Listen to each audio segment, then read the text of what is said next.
Finally, sir, to close this section of our interview, I'd like to ask if you think that Arab governments are on the right track in that sense. And we've seen that the West has demonstrated readiness to help Arab countries and developing countries in general move into the digital era. To whose benefit is this? This is a beautiful question again. And give me, I happen to be leaving tomorrow morning to Boston to speak by invitation from the United Nations and the Boston community, including Harvard University, on this particular issue, which is the digital divide. Yeah. And incidentally, the United Nations Secretary General will be naming next week a committee of experts, a task force.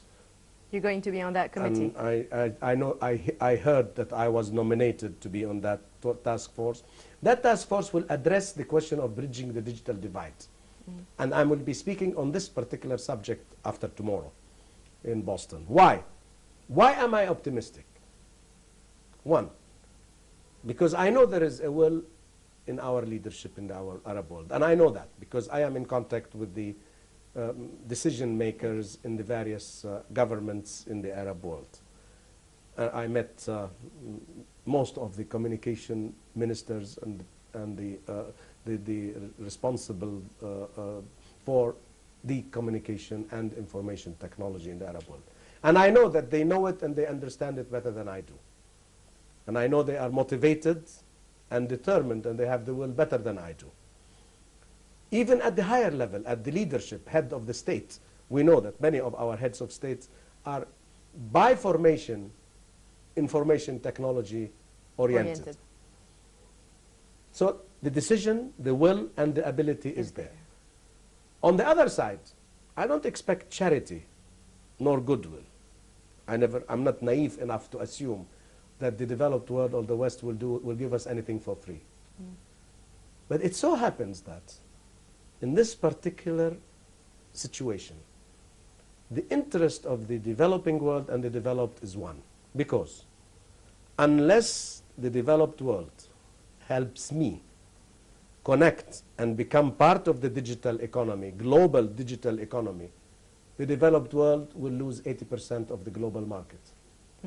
If they are determined, and they are, to move into digital business, as they call it, e-business. E-business.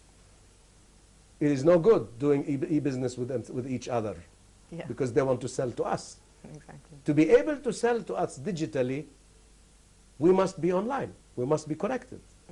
So they are, and that is what Bill Gates, for example, did internally. Bill Gates spent billions within the US, at least close to 2 billion so far, to help the outskirts of the cities to become connected because they are good market for his products, not because of charity. Similarly, taking it globally, the developed world has an interest, and that is why the developed world stands strongly behind this United Nations ICT task force, which you mentioned, because it is the interest. It is really a gratifying thing to see that the world, developed and developing, at one point and for one reason, stand united, that they want to become one knowledge global economy.